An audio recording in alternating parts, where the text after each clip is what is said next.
Good morning. You're now listening to Kingston Community Radio. Get Up and Dance with Hugh Reynolds and Mario Catalano. How can you not get up to dance with that song, Moni Moni? But we are Kingston Community Radio now, and we are airing on FM 92.5 and AM 920, WGHQ, Kingston, New York. This programming is brought to you by our listeners and corporate underwriters who are interested in presenting local community radio. The opinions expressed on this program do not represent those of Pamel Broadcasting or Kingston Community Radio. Listeners are encouraged to send in $10 per month to help bring this program to you. Mail your contributions to Kingston Community Radio, Post Office Box 4364, Kingston, New York 12402. For more information or to donate online, visit our website at mykcr.org. And again, good morning. This is September 3rd, 52 degrees, a nice cool 52 degrees this morning. And we'll be right back after these messages. Thanks for starting your day with Kingston Community Radio on 920 WGHQ AM Kingston and 92.5 W223CR FM Kingston, New York. Magic 92.5. Introducing a breakthrough in time management technology. A whole new day of the week. It's called Someday. It's ingenious. Perhaps someday you were going to go skydiving. Enter a hot dog eating contest. Maybe ride a mechanical bull. Now it's on the calendar. You may want to retire someday. Ready for that? Then you'll really want a My Social Security account at socialsecurity.gov. You can estimate your future benefits, plan for your retirement, and how to save for it. If you already receive benefits, you can manage them online. Millions of people already have a My Social Security account. In fact, someone opens one about every 6 seconds. You should get yours today, because someday is here at socialsecurity.gov.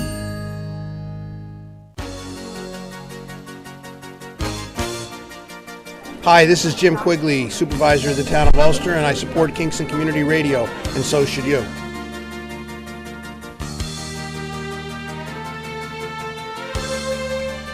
You're listening to KCR, Kingston Community Radio, WGHQ, 920 on your AM dial, 92.5 FM, and streaming online at mykcr.org. KCR's talk radio, and you know your phone number, 331-9255, is for you to be able to call in to us anytime, 7 to 9 a.m., every weekday. A little bit about the weather and forecast for Kingston and the surrounding areas. Partly cloudy today with a high of 72. That's all to report. And mostly clear tonight with a low of 51. And Saturday, mostly sunny skies with a high of 77. And we have a mostly clear skies on Saturday night, a low of 56. Sunday, cloudy skies, a slight chance of rain, about a 20% chance of rain for Sunday with a high of 72, and cloudy with occasional rain showers Sunday night. That's about a 50% chance of rain and a low of 62. Let's get to the on-air studio with the famous Hugh Reynolds and Mario Catalano. Welcome. And Mario Cuomo. I just called you Mario Cuomo. Oh, my God. Good morning. Good morning, Mario. I'm here with the famous Hugh Reynolds, and as everyone knows, he's been writing about politics for 50 years. Almost 50 years. Wow, you're old. I'm old. Yeah. I was very young when I started. I don't know what I'm doing hanging out with these old people, but anyway. You know, I had a vision this morning as I was prowling around, getting dressed, of our listeners sitting around the radio, waiting for us to come on.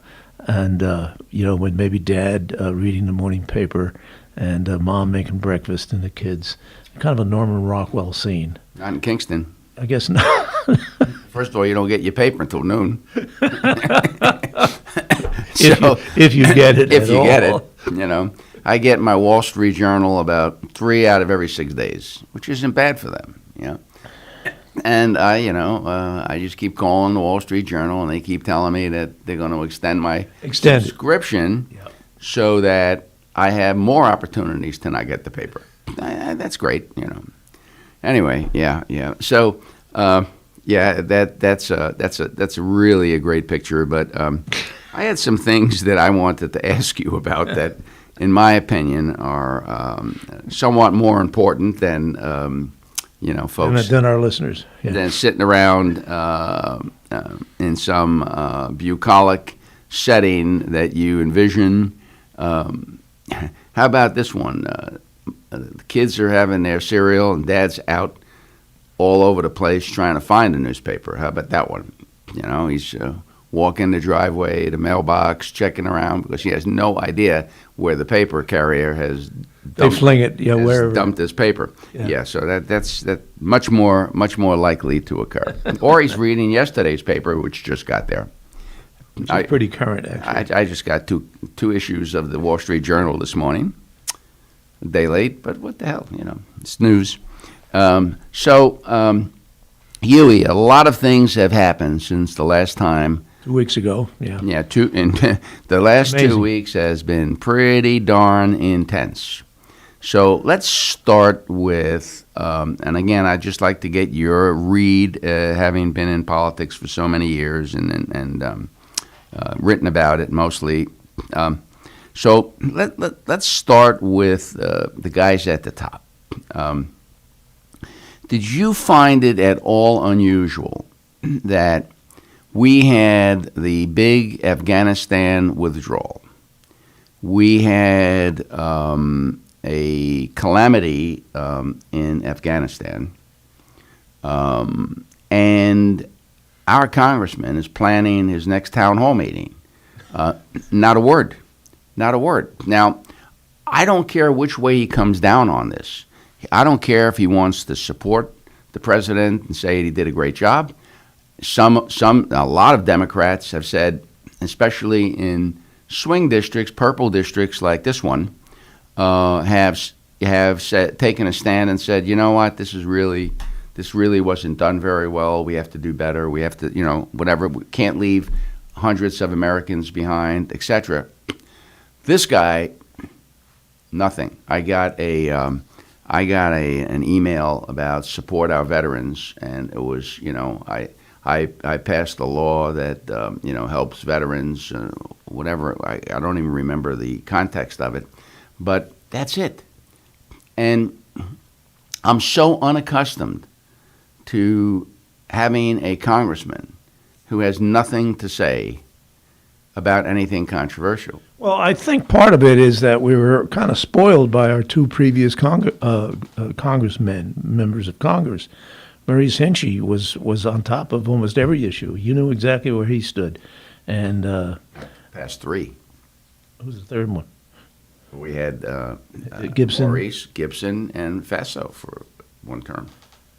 Faso was a little more elusive. He's more like, he was more, Faso came out of the quiet, like Maurice. Faso came out of the Albany. And I will say, even as a Republican, I was annoyed when he didn't, when he didn't want to take a stand either. This is not a partisan issue. This is, I'd like to hear where my congressman stands on some of these. They have a certain connection to higher government that we don't have, and they need. I think that Delgado needs to literally channel some of that information to his constituency, and I agree with you on many points and along many controversial issues. He wasn't there. Well, a lot of these this is not to excuse it, but a lot of these controversial issues, as Dan said, fall almost evenly divided on either side. And so if the congressman is going to comment, I think this is very calculated. If he's going to comment on, say, Afghanistan, he's going to lose 50% of the vote. If he doesn't say anything at all, it's curmudgeons like you and me, and maybe Dan, who would like to hear more from their congressman, yes or no, just how. And I think too, the context of some of these decisions, he's down there. He should be in touch with what's going on. He's our representative, and bring that back to the district, so we have some better understanding of, for better or for worse, how these decisions are made. But that is calculated, and this is an election year, and this is a purple district, and he's not gonna change that strategy. And as far as I know, major media, so-called, the Daily Freeman, which is the major news media here. Can we just Does not refer pick up to it the- as minor media? All right, maybe minor now that I'm gone, but pick up a phone.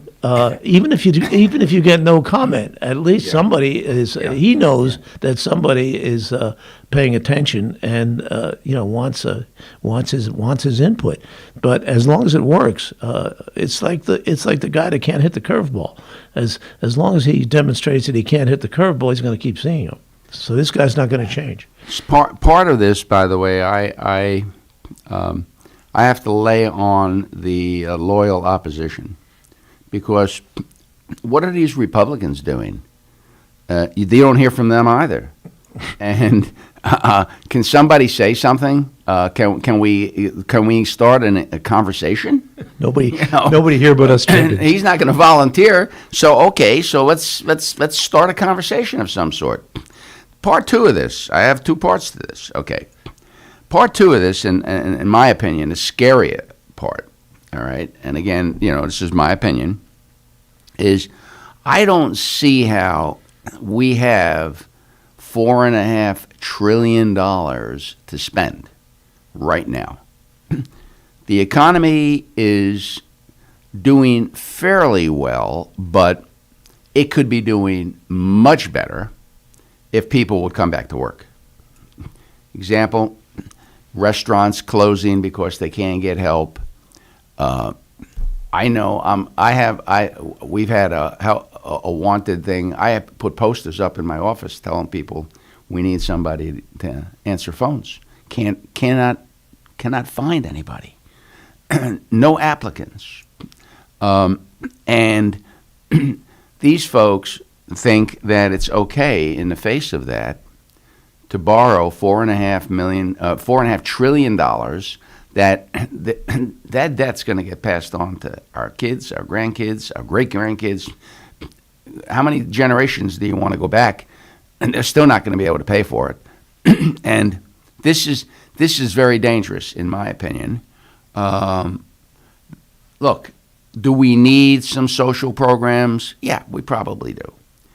But this guy votes for this thing, and not a word. No justification, no reasons why, nothing to say, these are the issues that I found very important and engaging and Noteworthy, absolutely necessary. Nothing. Just go in, quietly cast your vote, and not a word.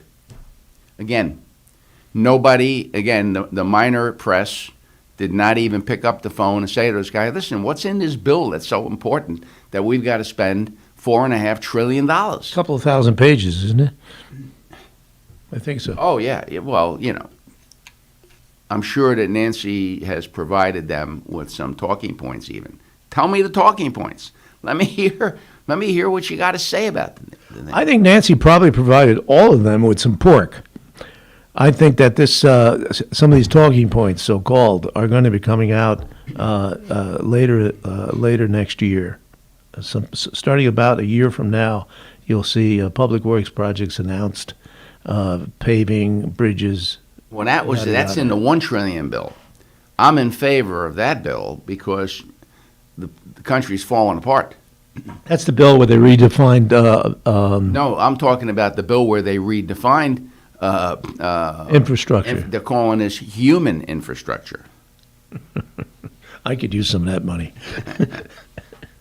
Hey, get online. You saw in the paper this morning that some guy in Saugerties got arrested for taking down $4.5 million in loans for businesses that had no employees. I didn't see that. They caught him, In yeah. fact, I didn't get my paper this morning. a guy in Saugerties, $4.5 million?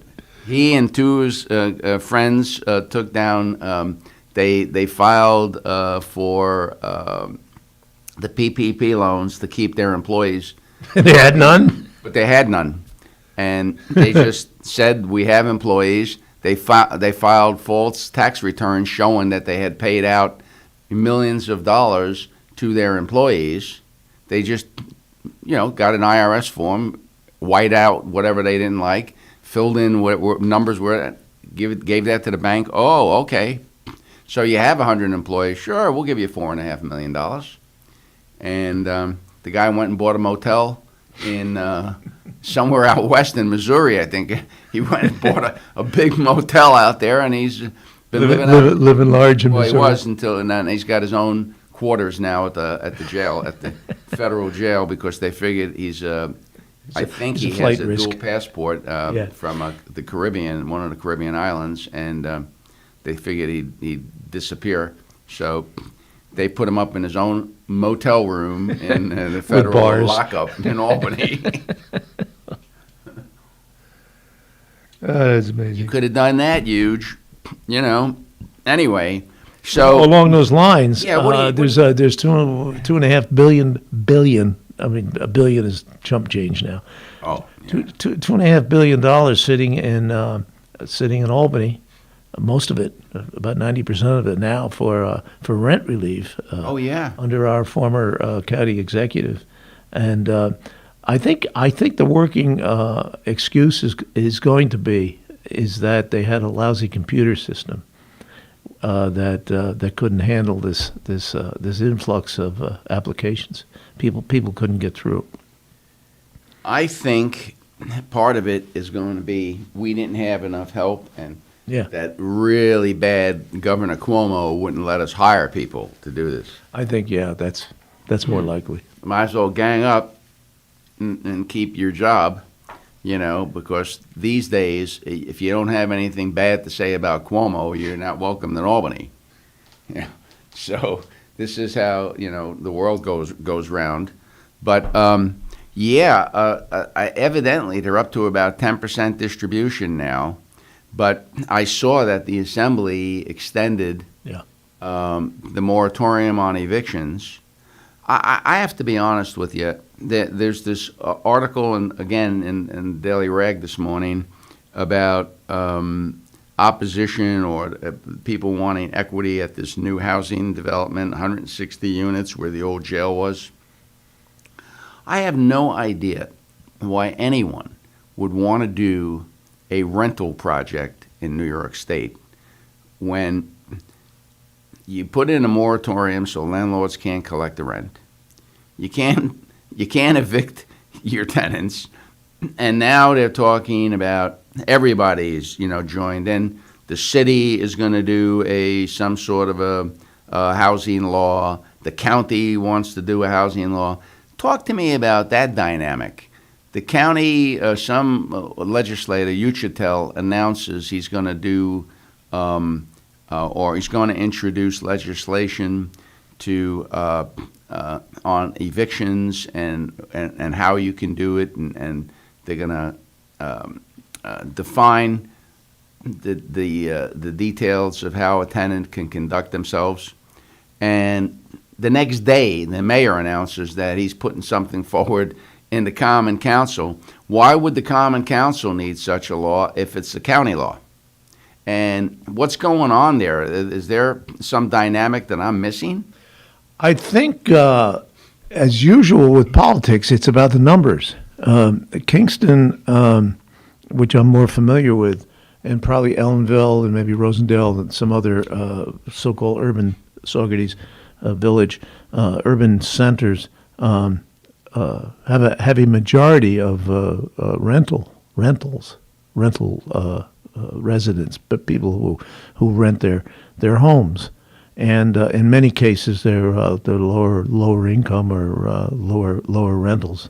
This isn't living at Stony Run. Some of the upscale projects, housing units, and politicians will always play to the numbers, and the numbers are the renters are the majority, and they're playing to that majority, and it's an active majority, as you just passed on, that 160 unit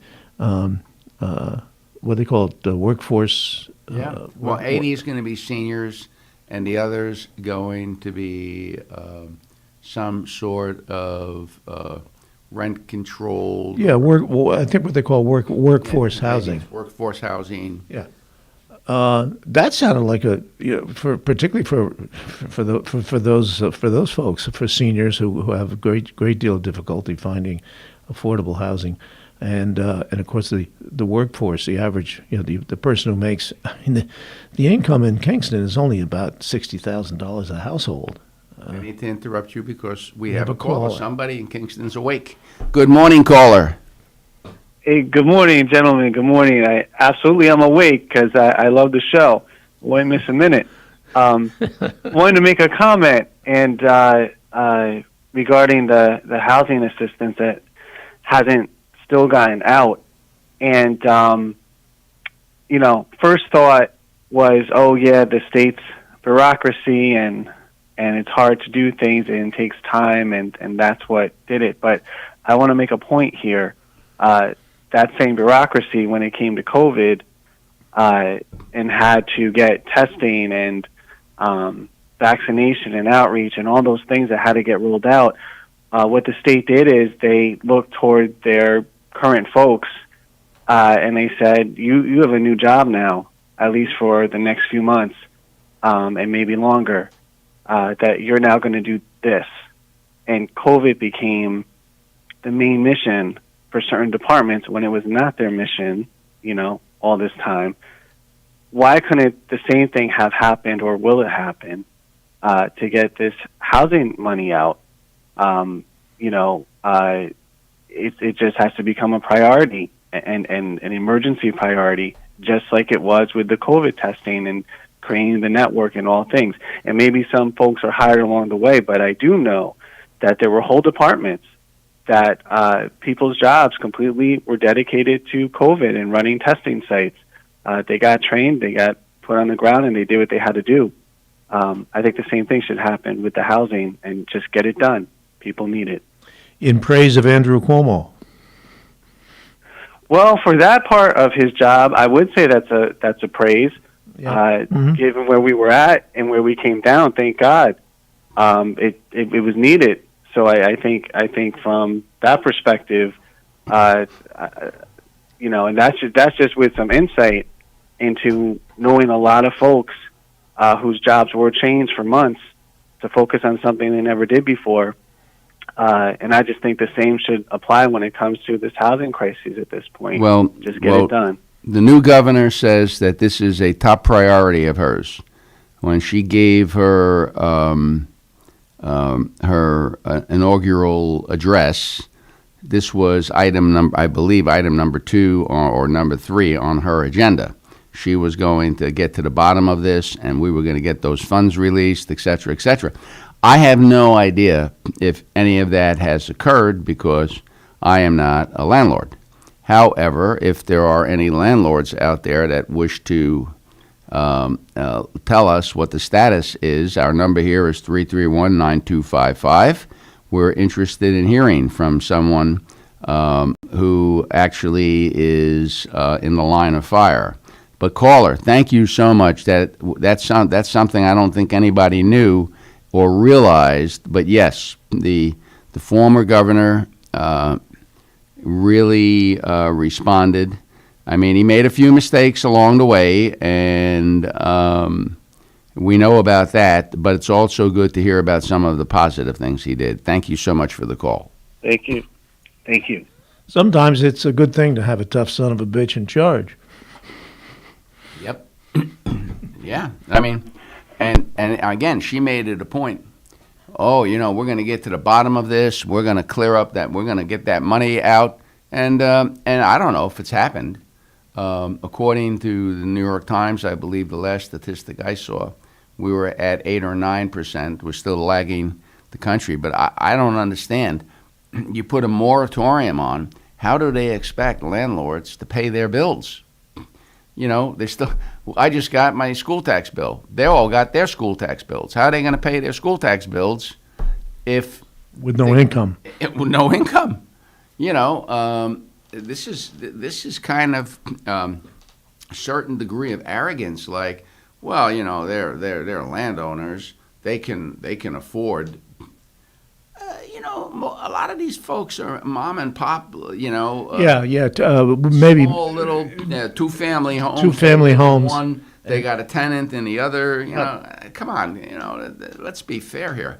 They are providing housing. We can continue to complain about the lack of housing, but most of that housing is provided by these landlords that they've essentially cut off.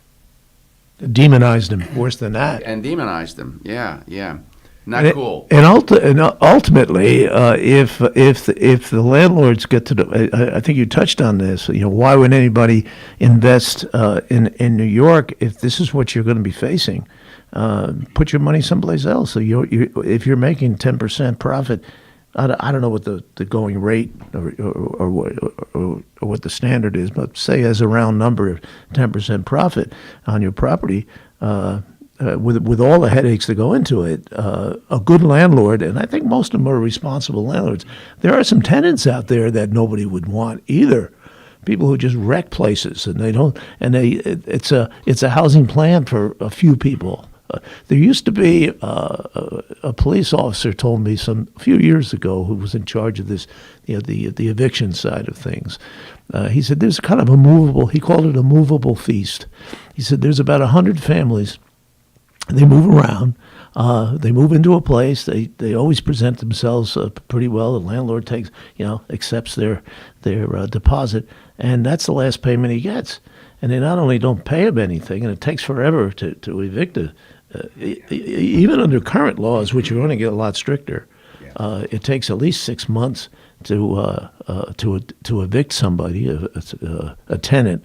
In the meantime, they wreck the place. And the guy's out. The landlord is out his rent, which he pays his bills with, and then he has to go back in, or the landlord has to go back in and refurbish the place. So it's down for a few more months. And I was a landlord. I was a good landlord. So was I. Yeah, so are you.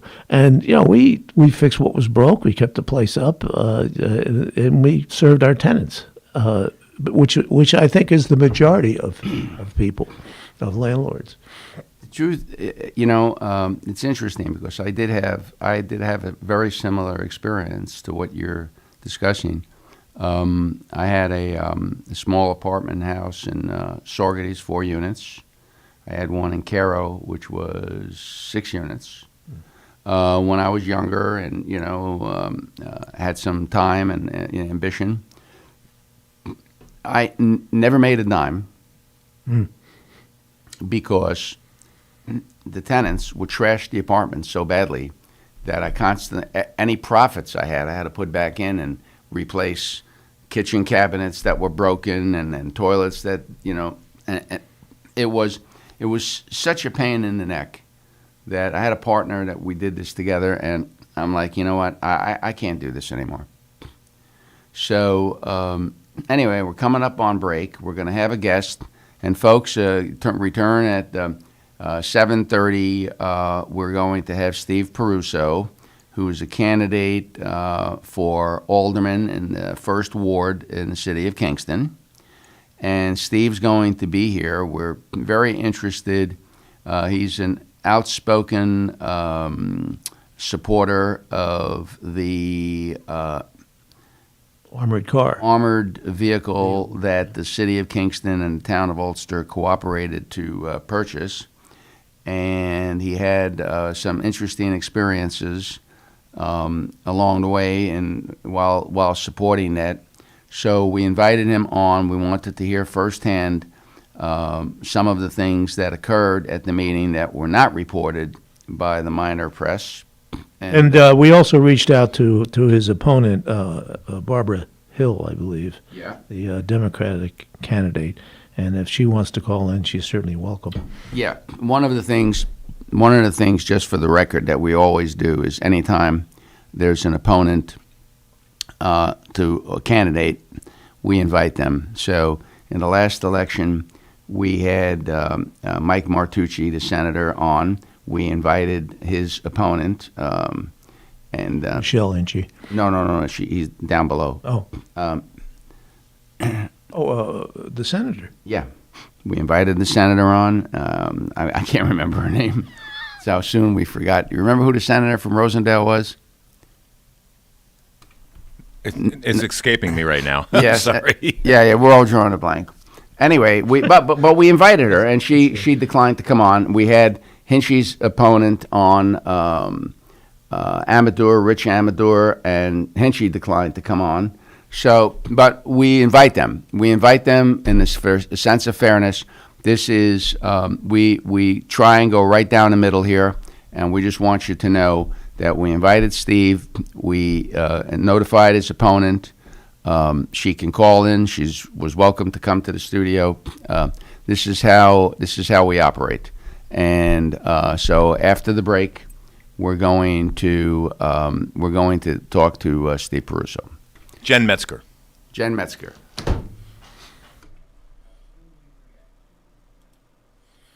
And you're with us here at KCR, Kingston Community Radio, AM 920 and 92.5 FM. Thank you, caller, for giving us the name, Jen Metzger, for the other opponent. You're listening to KCR, Kingston Community Radio, on AM 920 and 92.5 FM. September 3rd and 53 degrees right now here in Uptown Kingston, and we'll be right back after these messages. Thanks for starting your day with Kingston Community Radio on 920 WGHQ AM Kingston and 92.5 W223 CR FM Kingston, New York. Magic 92.5. Summer is more than 100 days of fun in the sun. It's also 100 days to make a difference. Clear your calendar for what's most important and give blood or platelets with the American Red Cross this summer. Your donation can help ensure hope is available for patients in need during a time when donations often decline. Make an appointment to give blood or platelets today. Download the free Red Cross Blood Donor app. Visit redcrossblood.org or call 1-800-RED-CROSS. Every day this summer is a chance to give hope. Choose your day. Hi, I'm Steve Thomas for Habitat for Humanity Restore. Habitat Restores are nonprofit home improvement stores and donation centers that sell new and gently used furniture, building materials, and appliances to the public at a fraction of the retail cost. The Ulster County Restore at 406 Route 28 in Kingston needs your donations. Call our hotline at 845-853-7499 to schedule your free pickup. And thanks.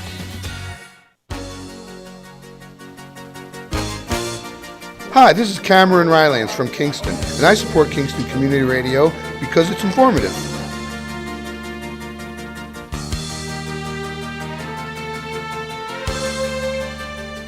And we're back, and you're with us here at KCR, Kingston Community Radio, AM 920 and 92.5 FM.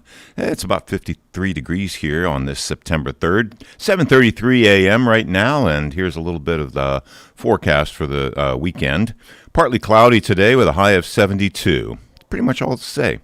And Friday night, tonight, mostly clear with a low of 51. And then Saturday, mostly sunny skies on Saturday with a high of 77 degrees. And Saturday night, mostly clear skies with a low of 56. And Sunday, cloudy skies, a slight chance of a rain shower, about a 20% chance of a rain shower, and a high of 72 for Sunday. And Sunday night, cloudy with occasional rain showers, a low of 62. And this upcoming portion of Kingston Community Radio is brought to you by Ulster Savings Bank. Many locations throughout the Mid-Hudson Valley, one near you. Now let's get back to the on-air studio with Mario Catalano and Hugh Reynolds. Welcome back. Anchor, do some cleanup. Right. Okay, we're back. And as promised, we have with us Steve Peruso, a gentleman from the 1st Ward in the city of Kingston. And you and I are meeting him for the first time as a candidate. So we want to give him some time to explain his candidacy and some of the events that occurred that we're very interested in hearing about. So Steve, you put your hat in the ring. Just for the record, you are a non-enrolled voter. That is correct. Who sought the Republican. You have the Republican and the conservative. I have the Republican line, the conservative line, and an independent line called A Safer Kingston. Okay, and that's all right. So you're on those three lines, but you're not enrolled in any political. I am not. I never have been. I never have been. Okay. I've always felt that you do your homework and you vote for the person that you think is going to do the best job. Actually, yeah. Well, I think we all would like to do that. I wish there was more of that. It just seems like, whether it's local or national level, there's no, Democrats and Republicans both can't see the other side, even if they even feel deep down that the person maybe is the better person, they're afraid to cross that party line or afraid to make a commitment and actually admit that maybe this person's got a good idea. Yeah, absolutely. So one of the things that got us interested in your candidacy was you were at the meeting. You are we believe you are a supporter of the vehicle. I'm not sure exactly how to characterize that vehicle. It's an emergency response vehicle. Okay, the emergency. So you were in favor of purchasing that vehicle with the town of Ulster. It's procurement. It was actually came out to being. Reason I don't use the word purchase, excuse me, is that it really came of no cost to Ulster. I thought I shut this off. You're as Sorry. good with your phone as I am. I shut it off and it still came on. So, it was no cost to Ulster or Kingston when all was said and done. And yes, I was for it. I've seen them, and I work for Ulster County DPW. I've seen them. I've seen what they can do. Tell us about yes, that. I was. What can they do? They can go places. They can go places where where a police vehicle can't go. They can go where an ambulance or a fire truck can't go. They can go just about anywhere through Hurricane Irene. They were instrumental in rescue operations in places where flooding existed, and they also are a valuable asset to responders to hostage situations where they can get closer and be protected. It leaves a police officer or SWAT team, whatever, is not exposed. They're safe in this vehicle. They can get close. There's so many positive things. And to put a negative spin on it, the way the people that were against it was that it was an assault vehicle, that it was a tank. It doesn't have any armament on it. It doesn't have gun turrets. It's not a tank. It's not an assault vehicle. And it just was, it just seems like a common sense decision to have this, especially when the positive side came from people experienced, like our own police chief, Tinty, who spoke about it. Other agencies, sheriffs, they know what its value. I'm sure emergency responders like firemen and flood situations all know its value. And what was the connotation and the perception from the others, the progressives that were against it, was that it was going to roll down the city streets with guns blazing, just targeting people. And I just don't even understand where that comes from. My biggest thing was to have this vehicle for nothing. To have it and to never use it is better than need it and not have it.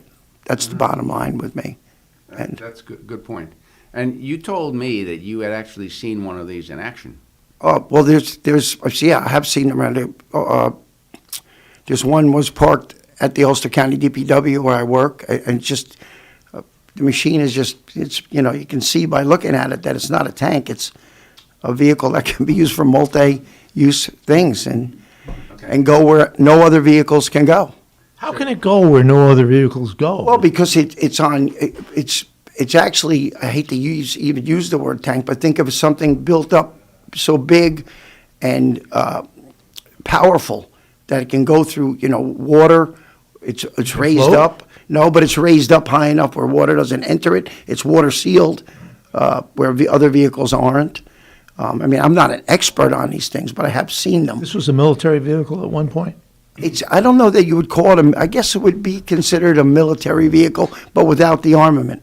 So, With the armor, but not if the gun. you Google them, you can see, if you put an emergency response vehicle, most places have them. We've had one.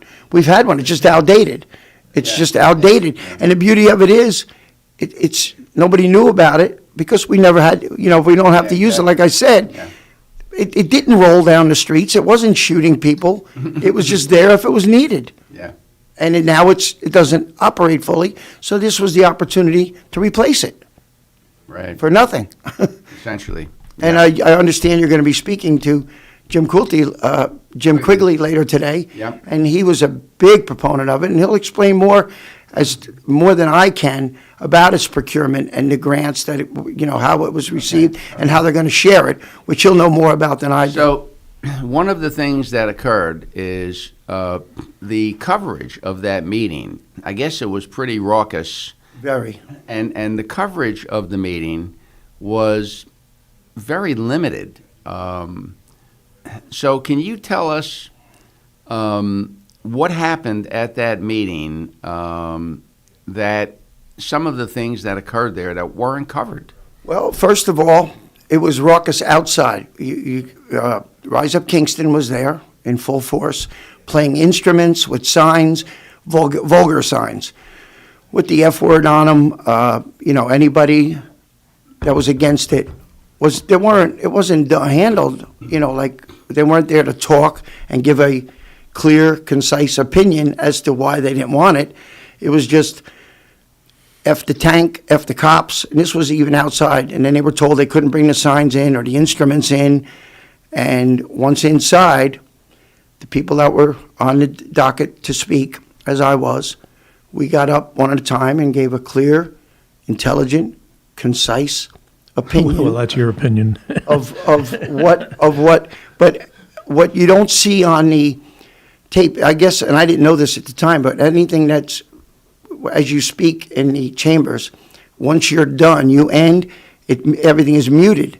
So, like, say, for instance, when I got done, and I said what I just said to you guys about how I felt about it, and then as soon as I was done and it's muted, the Rise Up Kingston group was screaming, "It's a effing tank, F that tank, F the cop tank," and just very, very vulgar.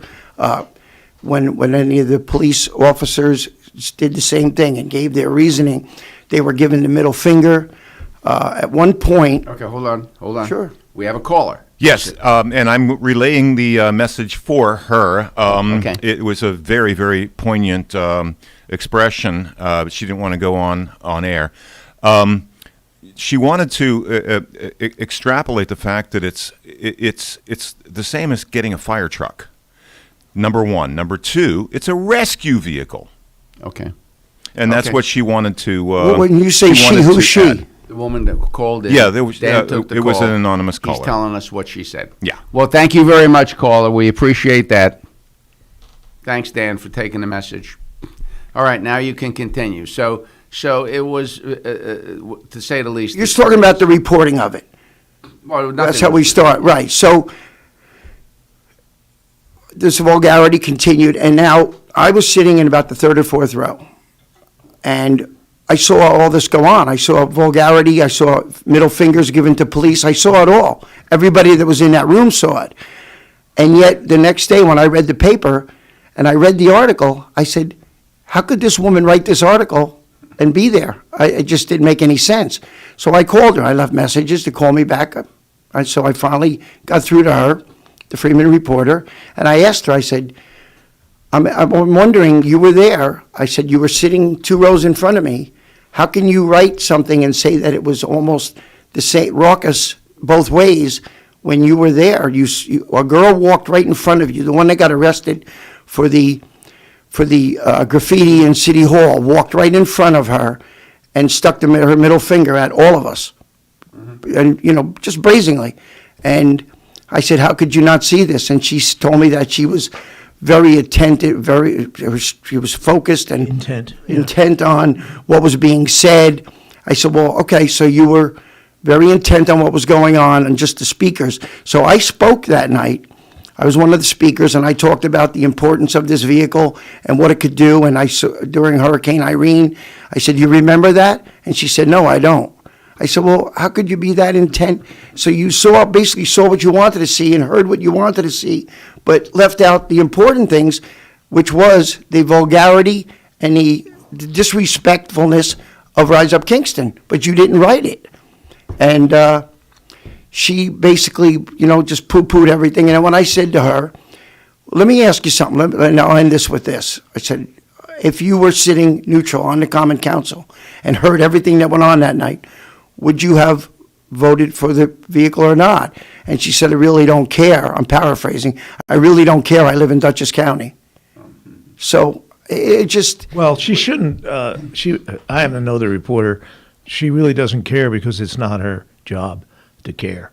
I don't care either when I go to a meeting. But her job is to report the facts as they happen. And she didn't. And she didn't, She should have said what she witnessed that night. Especially the vulgarity. So maybe people on the fence about the way our city's going, and they read about these things, know what Rise Up Kingston is really about. I mean, it's not good. I actually got a threat on social media by somebody from there after the fact of this. How did you know it was Rise Up Kingston? Because the person's last name was the same person as the one that got arrested for the graffiti at City Hall and the one that was given the middle finger. Same last name, and wished me to get mouth cancer and told me that if I continued my views on certain things, that he had ways of ruining me. I kept it all. I've got it. He was dumb enough to put it in print, so I kept it all. I have it in writing. But so not only do they have their views, it's a little bit scary that they would go to these. I mean, to wish mouth cancer on somebody because of their views on something that they believe in. If this same person would have stood there that night and gave an intelligent opinion as to why he was against this, that was fine. But even when they were given the opportunity to speak, it was just vulgarity, even at the podium. Wow.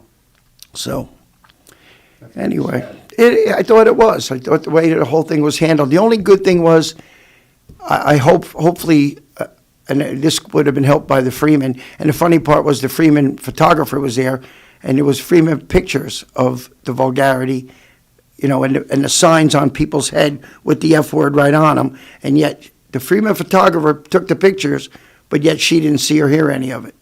Did the Freeman publish any of those No, pictures? they did not. No, they did not. Steve, let me, if we could get away from this subject for a moment. That'd be great. You were a candidate you declared back in June, I think? Probably around there, yeah. Yeah, when they were nominating, selecting candidates. And so this was not an issue back in... No, it was not, and had nothing to do with me Yeah. getting in. Can you talk a little bit about,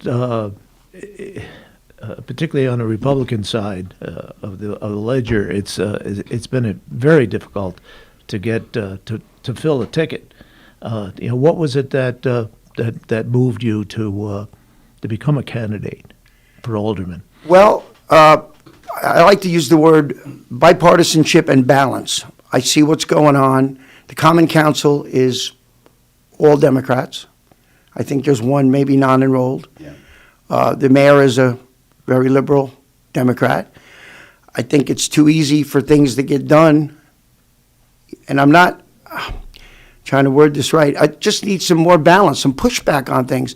Seems like everything is just rubber stamped by the Common Council because it's a Democratic mayor and they just go along with them.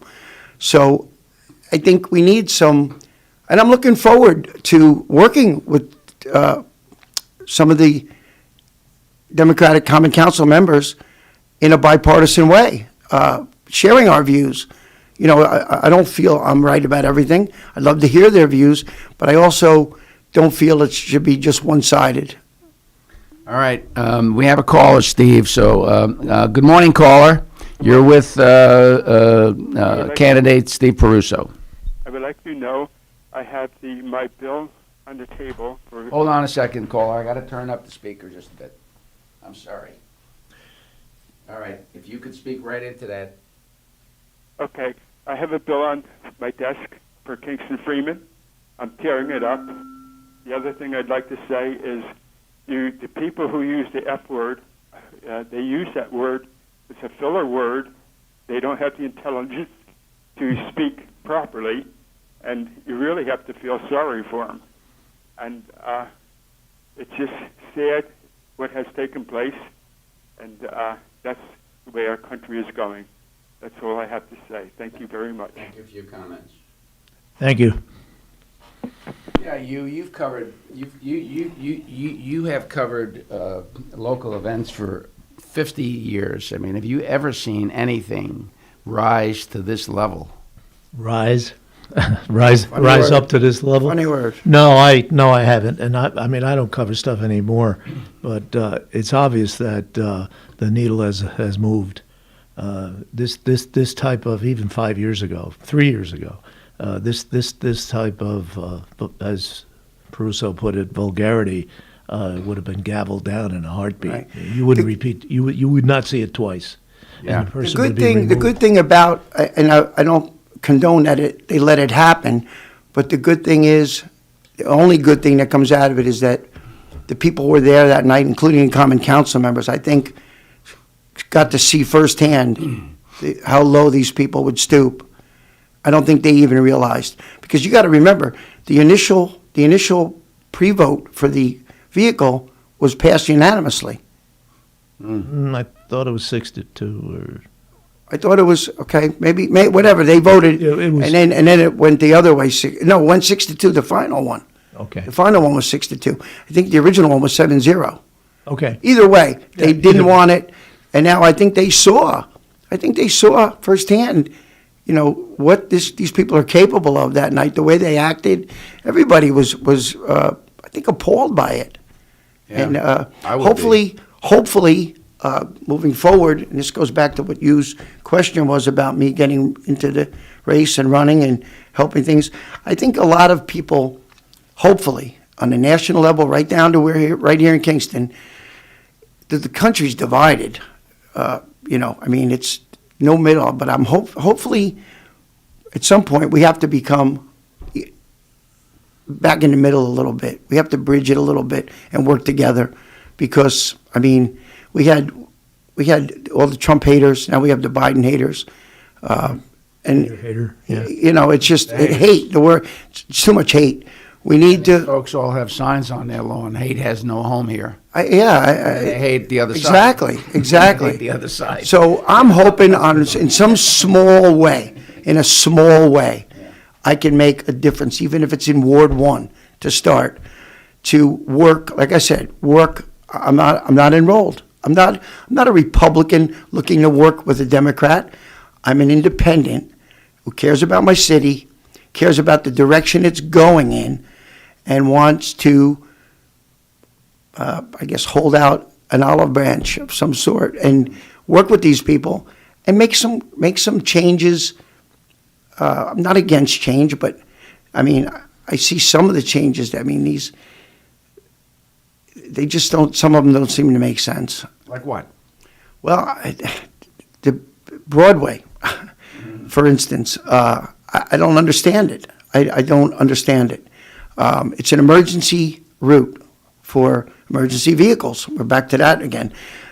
We have one lane going either way. We have cars parked in the middle of the road, and we have bike lanes. The bike lanes run parallel with a bike rail trail that's less than 100 yards away. The new one that they put running behind. That's a good point. It's right there.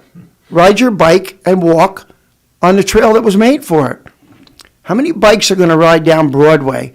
Now, say during rush hour, 4 o'clock, 4:30 in the afternoon, you got cars going both ways. you got bikes going down, and you got cars parked, and an emergency vehicle has to go. Where are you supposed to pull over for them? And what happens when somebody parks in those parking lanes? I don't know if you've seen it or not. If you open a car door on either side, you're either going to hit a biker or get your door ripped off. It appears. Now, I could be wrong, and maybe it'll work great. Well, we already lost somebody on Greenkill. On Greenkill, and Broadway is Greenkill on steroids. It's just. Let me ask a question. When we have some snow on the ground, how are you going to see all those painted lines? No idea. And where are you going to put the snow? Oh. Oh, he said. Where are you going to put the? I work for the Ulster County DPW. We're fortunate. We're on county roads. No cars parked. No bike lanes yet.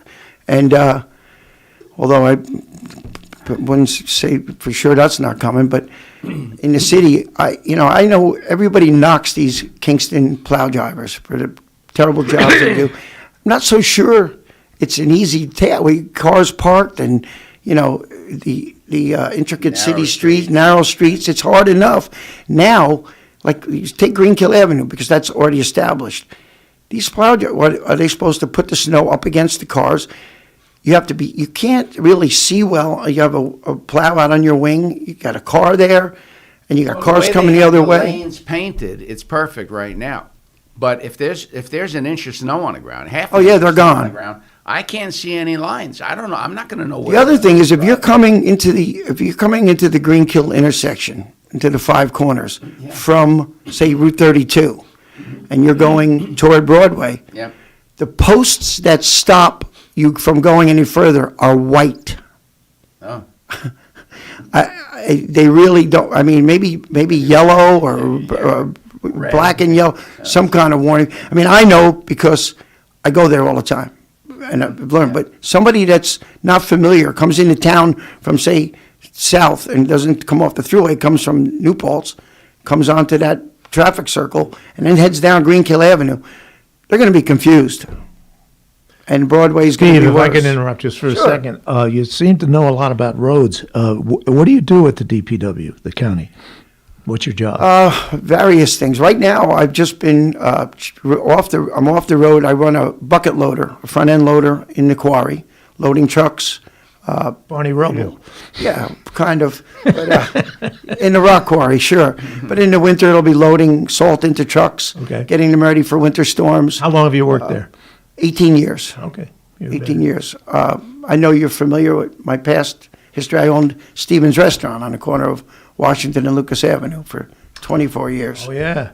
And it was time to move on from that. And that was a den of iniquity. It was, well, I don't know if I would call it that, but it was a very successful restaurant on a corner tavern where it was a very comfortable place, family run, and it was a good run. 24 years? 24 years, yep. Wow. So it was a huge part of my adult life, and now it's the second phase, and hopefully retire in a couple of years and see what the next part of my life brings. Mayor, who knows? Well, there's been mention of it. I don't foresee that. I would love to help out somebody in that capacity, for sure. First step is getting, by this first step, and hopefully. Well, what I like about this is you have a lot of hands-on experience with the things you're talking about, the plowing and in the streets. And a businessman. Business. Yeah, that's good. I had a business in Ward 1. I was involved in the Little League in Ward 1. I still am for 35 years. It's the Colonial Little League up by Edson School. Sure. I live in Ward 1, obviously. My daughter's gone to school here, raised her in this ward. So it's been a big part of my life, for sure. Good. And I look forward to making a difference, hopefully. Well, we wish you well. We appreciate you sharing that story with us because, you never get to hear some of these things because we rely on, reporters who are very focused on content and not necessarily on what's going on around them. And want to give her the benefit of the doubt. Maybe she didn't think it was important to. I have to disagree with that strongly as you do. I mean, I gave her an opportunity. I reached out to her in a very polite, conversation. I also reached out to the woman who, blasted me into Freeman in the letter to the editor. And I do give the Freeman credit for letting me have an opportunity. They printed my letter in answer to hers. Mm-hmm. That was the one that drew me to attention to you, is the fact that they seem to be coming out of the woodwork to get after you, and that's always an interesting scenario. Why I think there was more than one letter to the editor. Well, there was two, but the first one that obviously piqued my interest was, and I gave her every opportunity to talk to me. I said, I'd love to discuss this with you, and she wasn't even at the Common Council meeting, and yet she had, she felt the need to disrespect me. Those are all setups. Somebody hands her the thing and says, sign your name. But don't write. We're running past. We're on break. Okay. And thank you again. No, thank you. All right, Dan, take it away, babe. Thank you. Great. Thank you very much. Thank you so much. That was Steve Peruso, Alderman candidate, Kingston. And you are with us here at KCR, Kingston Community Radio, AM 920 and 92.5 FM. The time is now 8:01 a.m., and it's Friday, September 3rd, 55 degrees now here in Uptown Kingston. This last portion of Kingston Community Radio was brought to you by Ulster Savings Bank. Many locations throughout the Mid-Hudson Valley, one near you. And we'll be right back after these messages. Thanks for starting your day with Kingston Community Radio on 920 WGHQ AM Kingston and 92.5 W223CR FM Kingston, New York. Magic 92.5. Thanks. Introducing the YMCA. Sure, you know the Y for a swim or a game of hoops, but we're more than that. We're a cause. When you take a jump shot at the Y, someone else is getting job training. Practice yoga as a team practices her leadership skills. We give people of all ages, incomes, and backgrounds a chance to learn, grow, and thrive. So while you might think of the Y as the place for lifting weights, we're also about lifting entire communities. That's the Y. We're so much more. Visit ymca.net/more. Hi, this is Tony Marmo from Norman Staffing, and we've been bringing together employers and job seekers since 1980. If you're an employer and have job vacancies, let Norman Staffing help fill them with permanent or temporary workers. We screen, interview, and recommend the best candidates for your company. We make the employment process easier and faster for you. Please call Norman Staffing for your employment needs at 338-9111, 338-9111, or normanstaffing.com.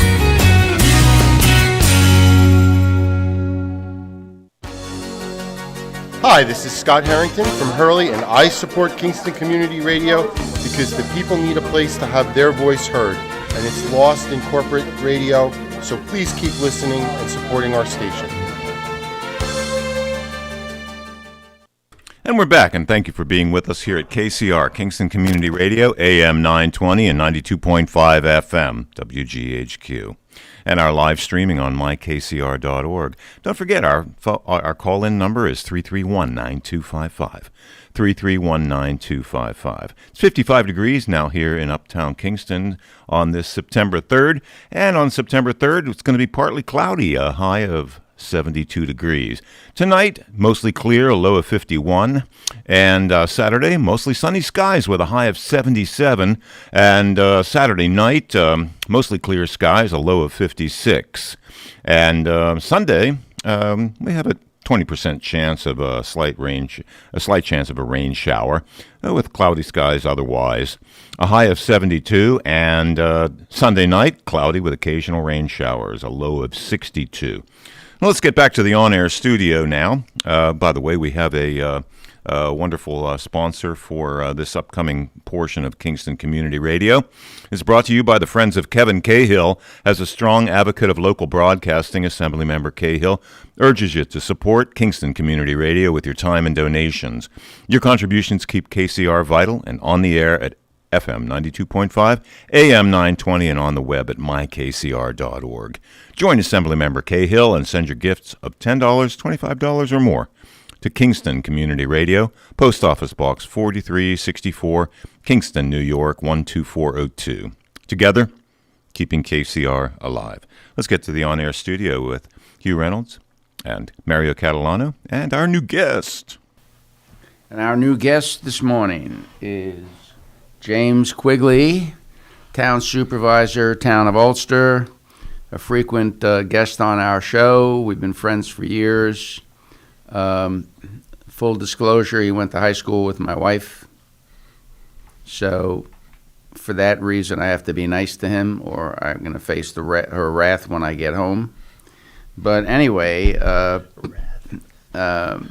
so James, one of the things I think we should announce is the passing of Amy Kirshner this morning. Lou has been a member of the WGHQ family for many, many years, a big supporter of GHQ. He and Amy were big supporters. Well, of course, big supporters of everything Ulster. There was never an event that I could remember that required some support where Lou didn't and Amy to step up to the plate and support that. And that is a major loss to this community. And we send our condolences to the Kirshner family. Her son is the city judge, and it's a major loss to mankind when you lose someone of Amy's caliber and community spirit. So you guys can join in, and Lou, we're thinking of you, and we're praying for you, buddy. So when the invitation was extended to me, I was offered the opportunity to participate via audio. And I got to be quite frank, I didn't remember the call-in number, so it was easier for me to drive over here. And one of the things that I said to Huey Baby was that I look forward to sitting across the table and watching your body language as I make explanations, because that tells me whether you're falling asleep or not. Or if we believe you. Much more likely to. He's very convincing. To not believe a word he says, but then again, he is a politician. No. I ran on the basis of being a businessman to deliver results, and I think in 12 years that I've proven by more than once that I'm not a politician, because I open my mouth and stick my foot in it and get into trouble. So the supervisor can't remember the number, but for you folks out there, it's 331-9255. We have Dan on the board today, so the calls will get answered. And if anybody has a question or a comment about anything that's been said to date or about to be said, give us a shout, 331-9255. And before we get to the supervisor, let me do the birthdays. All right, let's do the birthdays because good. One of us remembered. Yeah, we have birthdays to do. Absolutely, Boyce Dairy Milk House birthdays. So Friday, September 3rd, that would be today. We have one birthday. Happy birthday to Mary Zay from your friends at the Wellness and Healthy Lifestyle Club. So, and as a consequence, the winner of the Boys Brothers famous cow pie for September 3rd today is Mary Zay. And that cow pie comes courtesy of the Boys Dairy Milk House and Kingston Community Radio. And Mary, you may pick it up at 62 O'Neill Street in Kingston. And congratulations and happy birthday to you, Mary. Now, we also, because it's Friday, have to do the weekend, so let's do Saturday next, and that would be September 4th. And we have a happy birthday to Neil Nitschke from Family and Friends. Happy birthday, Neil. And a happy birthday to Tony Russo from your friends at People's Place. We hope you enjoy your special day. Those are the two birthdays for Saturday. That's tomorrow. And the winner is Tony Russo. Congratulations, Tony. You may pick up your famous cow pie at the Boys Dairy Milk House, 62 O'Neill Street in Kingston. That comes courtesy of the Boys Dairy Milk House and Kingston Community Radio. Congratulations, Tony. And, oh boy, we got Sunday, September 5th. And that is, we've got a number of those. So on Sunday, we have a birthday for John Cipher from your friends and family. Happy birthday, John. Jeffrey Gardner, happy birthday to Jeffrey Gardner from your friends at People's Place. We hope you enjoy your special day.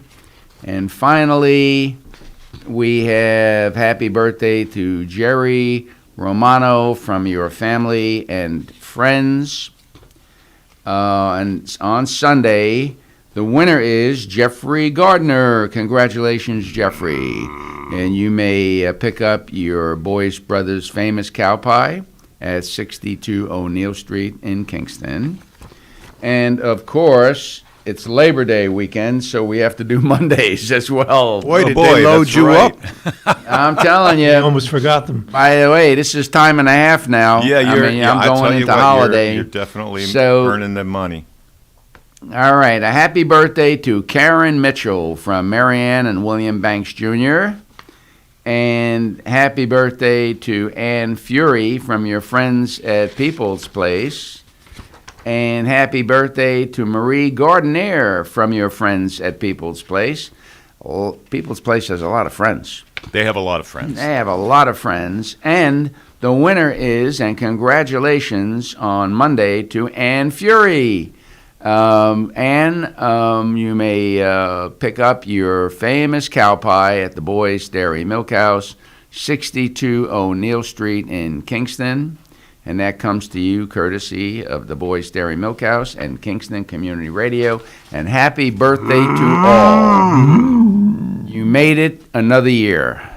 That was quite a nice roster there today. I'm Boy. telling you, birthdays hot and heavy.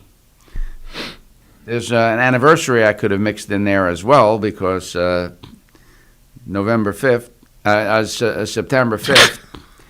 wish condolences to my wife for 34 years of putting up with me. Congratulations. All right, Congratulations, Mario. And wife. All right. So, James, one of the things that I wanted to speak to you about, Yui and I walk, as you know, in the mornings, and we get to talk about you a lot. And we're just wondering, I don't want to speak for you. Go ahead, Mayor. All right, I will. That there's this rock pile at the Kingston traffic circle. There's got to be $1 million worth of stone that was brought into that to elevate it so that it won't flood every time it rains. And that has been, they've been pushing that stone around there for 3 years, I think. The Nothing's project happened. The project received the town board and the town planning board approvals in excess of 3 years ago. And the intent at that time was to put in some fast food restaurants, a bank, some strip stores. Consequently, we went through the past year and a half with COVID. We've had issues on the site. The planning board approvals expire 3 years after the start of construction. The developer has been advised of such.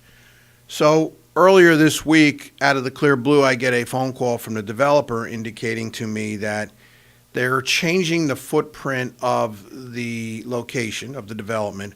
They need to come back to the planning board. Of course, they need to come back to the planning board because their approvals have expired.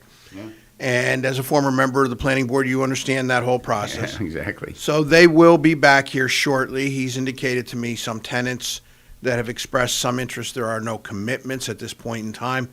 But the interesting thing that he did tell me is that in conjunction with the on-site improvements, the New York State DOT had insisted on and required certain improvements to the intersection at Washington Avenue. And he indicated to me that he has signed a contract with a large regional contractor in that business that is clearly capable of executing in a timely fashion. And I confirmed with NYSDOT, the New York State DOT, that in fact the contractor has made contact with NYSDOT to talk about scheduling after Labor Day the off-site improvements that were required to gain access to the parcel.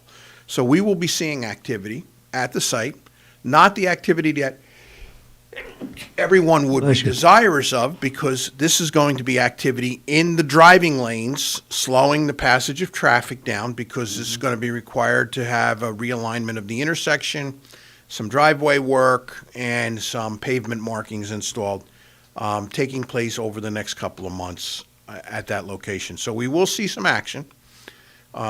We have made it clear that the developer needs to do something about his contractor and his contractor's ability to complete the work in a timely manner.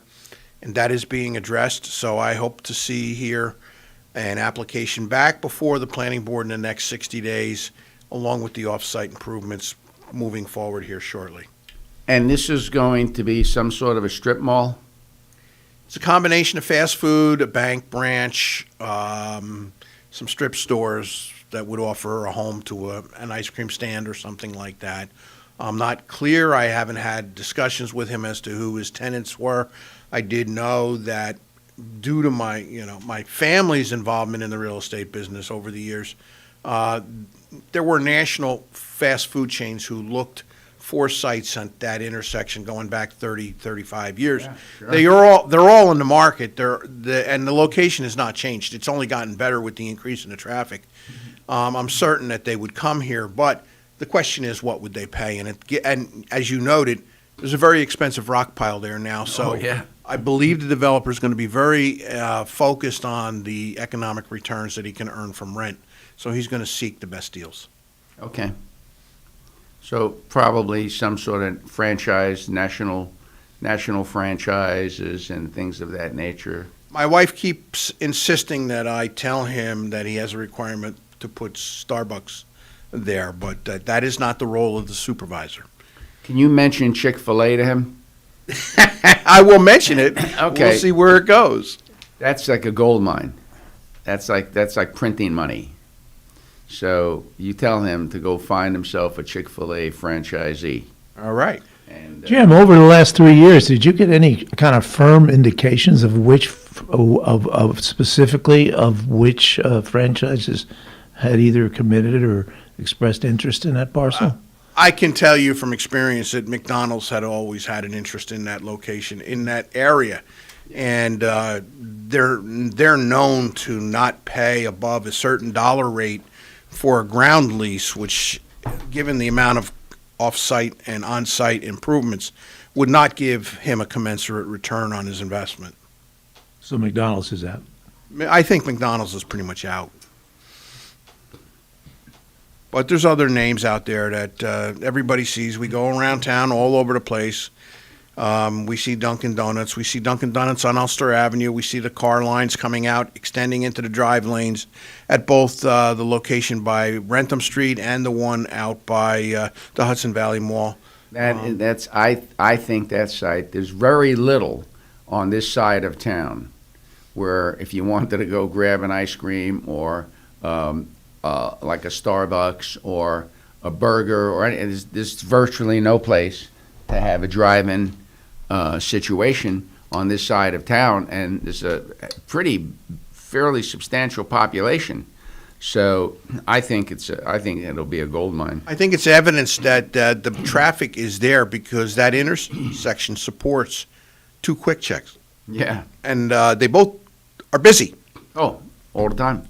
And I had at one time knowledge that the Quick Check, the newly developed Quick Check, was one of the top 5 stores in their entire chain because of its location, the traffic that passed there, and I believe because of the strength of the sales of that store and an inability to get a price that they wanted for the closed Quick Check, they made the economic decision to reopen it. I mean, all they got to do is get a return on, cover their product costs, make a little profit, and cover the rent, and they're making money because they couldn't sell the property for what they wanted. Now, there is a concrete block building going up right next to Quick Check that looks remarkably like a car wash. Is that am I on to? That is the future home of one of the Clisciolti family car washes. Okay. the Clicholti Empire of car washes, and Car wash empire. he is doing a very good job. It's a very permanent-looking structure, concrete block and everything. And from what I understood, the original design was of a certain nature, but because of COVID and the inability to get construction materials in today's world, they switched to locally sourced materials and are now in the process of trying to complete that. Completed. Okay. Quick Check is one of the better looking gas stations around. This is the gateway to the city or the town, depending on where one's standing. What about that treatment of this new development? Is it going to look like Quick Check across the street? The town board has reserved certain design approvals in the resolution originally approving the project. So I expect that when the project is resubmitted, there will be an equal level of scrutiny placed on the architectural and finishes for that site. So it is not going to turn out to be, just a run-of-the-mill shop. All right, so we're going to take a quick break. We have a phone call. Good morning, caller. You're here with Supervisor Quigley. Good morning. You're talking about this development of stores and fast food outfits. Has there been any interest from an outfit called Jersey Mike's? Jersey Mike's? They're a sub shop that is from Jersey, and they have a lot of stores down south. I'm not aware of a franchise for Jersey Mike's in the area, but I'd be glad to put them in touch with the owner. We a little over a month ago, we were at the Jersey Shore visiting family, and we happened to go in there for lunch, and their food is absolutely out of this world, and I think a lot of people around here would love to see that. Very good. I'll mention that to the developer. Thank you for the comment. Okay. And I wish everybody a very happy Labor Day. Of course, our deepest sympathies go out to Lou Kirshner. I guess Lou knows everybody, and on the death of his wife, who also was a very wonderful woman. And for the Jewish community, the holiday of Rosh Hashanah begins on Monday night. So we say Shana Tova and Happy New Year to all of our Jewish friends. And, of course, everyone be safe. Thank you. Have a great day. All right. You too. Bye-bye. All right. The second topic that you had tipped me off in by writing your article in the Kingston Wire relates to the ever-changing situation at Tech City. And I stress it's ever-changing because, yes, there was a transaction 2 weeks ago, and we'll see how that progresses. The individuals representing the two companies that purchased the facility were in front of the planning board workshop meeting on Wednesday afternoon and did not provide a very clear answer as to where they were going with the properties.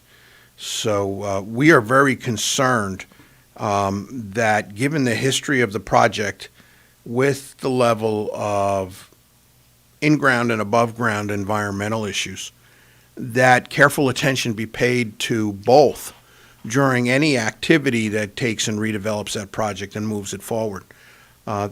In 2011, New York State DEC, to great fanfare, announced an agreement with IBM and AG Properties, the owner, and Mr. Ginsburg, of a consent decree that broke the large parcel down into, I believe, 12 or 13 what they call operating units.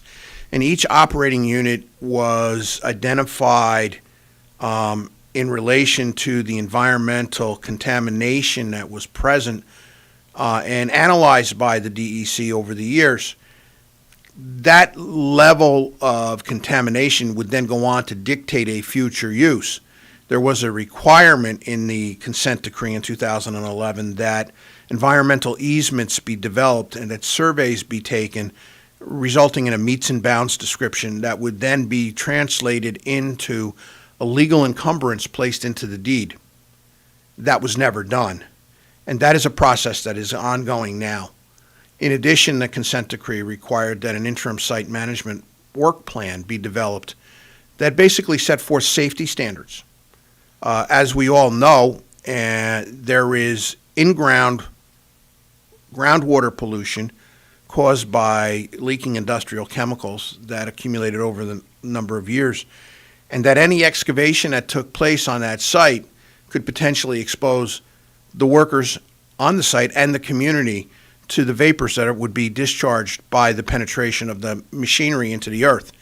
And that interim site management plan was to set forth certain protocols for safety in the excavation, whether we would put a water line, a sewer line, or even put a road or a foundation in. The interim site management plan also contemplated a requirement that additional vapor barriers be placed under the slabs of any buildings that be constructed on the site to prevent any vapors from moving from the ground into the building structures. I am comforted by the fact that IBM has a requirement on an annual basis to do groundwater sampling, and their independent engineers file that report with the DEC on an annual basis, and I just reviewed the 2020 analysis that was filed in February of this year, and it is clear that the plume that traveled with the direction of the groundwater that was originally caused by the leaking industrial storage tanks has subsided due to the remediation efforts that IBM has applied to the site. And the question that I asked to the DEC, was there any way that we could encourage IBM to accelerate their work schedule so as to be able to complete the remediation activities much sooner, which would remove the level of uncertainty that any future developer would have to deal with? For example, on building 3 in the northeast corner, I believe it was a 5,000-gallon storage tank that was buried for the retainment of cleaning chemicals back in the 70s or 80s. That tank leaked, and that tank was immediately shut down after they found the leaks. That tank is buried under a corner of the building. At one time, the building was there, and one benefit of the demolition that Mr. Ginsburg undertook was that he now made it easier for IBM to come in and do the remediation work around that area because the building was no longer there. They didn't have to do the work inside a building. They could do the work outside, and now with the potential of a redevelopment, they're not going to have to worry about restoration of any concrete floors. They can just leave it to the next developer. And I was encouraged by the news from the New York State DEC that IBM over the last 2 years has done a series of tests on the slab areas where the buildings once existed, and they penetrated the slabs and took extensive groundwater samples and soil samples to analyze the contamination so that they use those samples to develop their work plan for remediation going forward. I'm intrigued by the notion that it takes an 10 years, a decade, for a court order to be carried out. Who's in charge of making of enforcing this order? Well, you know, it's interesting you bring that up because I have an equal level of frustration with the fact that we've had demolition of a much more recent nature in 2015, 2016, where there is demonstrated environmental contamination, and the piles are still on the site. And it has come now to the point where the EPA has stepped in. Senator Schumer had a press conference there about a month ago, and he committed to having the EPA, if the owner would not, in a timely fashion, remove the piles that have the contamination in it, he committed to EPA to cleaning the site up. That was very encouraging, and as I said to Senator Schumer when he was here, I'm thankful that Calvary has finally arrived. But unfortunately, the bureaucracy grinds slow. And I know that the work plan that was developed by the Region 2 office in New York City has to go to the headquarters in Washington, D.C. for national approval, and then appropriation of the estimated $12 million expenses to clean up both the Building 1 in asbestos and the Building 025 demolition debris. So yes, and well, you see, you have a difference here. It's $12 million because you're now using federal contractors at Davis-Bacon work rates under the standards of the EPA, which you know are going to be very scrupulous, as opposed to him hiring his own contractor for doing it for maybe 60% of the price that I threw out. Does he have to? Is he required to then pay the federal rate? Is there any recourse back to him? Well, under federal RECLA laws, I understand that if and when the EPA expends money on the site, they will develop a lien that they will then turn over to the Department of Justice for collection. And in the federal statutes, when that happens, the Department of Justice has the right to ask the court for treble damages. So there is a howitzer pointed here. Nonetheless, it's a bureaucratic howitzer because it moves slowly, but there is an eventual outcome, and I believe that the sale that occurred in the last 2 weeks was caused by the fact that there is this impending threat. We have a break. So are we on break? Okay, we're going to take a quick break, and we'll be back in 1 minute or so. Take it away, Dan. Thank you very, very much, Hugh Reynolds, Mario Catalano, and Jim Quigley. Thank you so much. And you are with us here at KCR, Kingston Community Radio, AM 920 and 92.5 FM, home of Kingston Community Radio. It's 55 degrees right now here in Uptown Kingston on this September 3rd. And this last portion of Kingston Community Radio was brought to you by the Friends of Kevin Cahill. This programming is brought to you by the Friends of Kevin Cahill, and as an assembly member, Cahill urges you to support Kingston Community Radio with your time and donations. Your contributions keep KCR vital and on the air at FM 92.5 and AM 920 and on the web at mykcr.org. Join Assemblymember Cahill and send your gifts of $10, $25 or more to Kingston Community Radio. Post Office Box 4364, Kingston, New York 12402. Together, let's keep KCR alive. Lou Kirshner and Amy Kirshner have been substantial contributors and actors and hosts of Kingston Community Radio for decades. And we are going to take a moment of silence in honor of Amy Kirshner.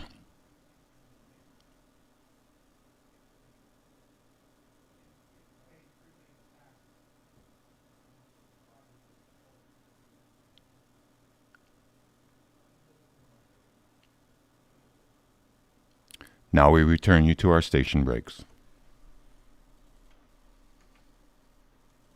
Thanks for starting your day with Kingston Community Radio on 920 WGHQ AM Kingston and 92.5 W223CR FM Kingston, New York. Magic 92.5. Hi, this is Tony Marmo from Norman Staffing, and we've been bringing together employers and job seekers since 1980. If you're an employer and have job vacancies, let Norman Staffing help fill them with permanent or temporary workers. We screen, interview, and recommend the best candidates for your company. We make the employment process easier and faster for you. Please call Norman Staffing for your employment needs at 338-9111, 338-9111, or normanstaffing.com. Hey, Dad, your prescription will be ready in just a minute. Hey, Dad, your laundry will be ready in just a minute. Dad, your lunch will be ready in just a minute. Hey, honey, why don't you take a minute? When you help care for a loved one, you give them as much time as you can. But it's just as important to take time for yourself. AARP can help. Find free care guides to support you and your loved one at aarp.org/caregiving. That's aarp.org/caregiving. Brought to you by AARP and the Ad Council.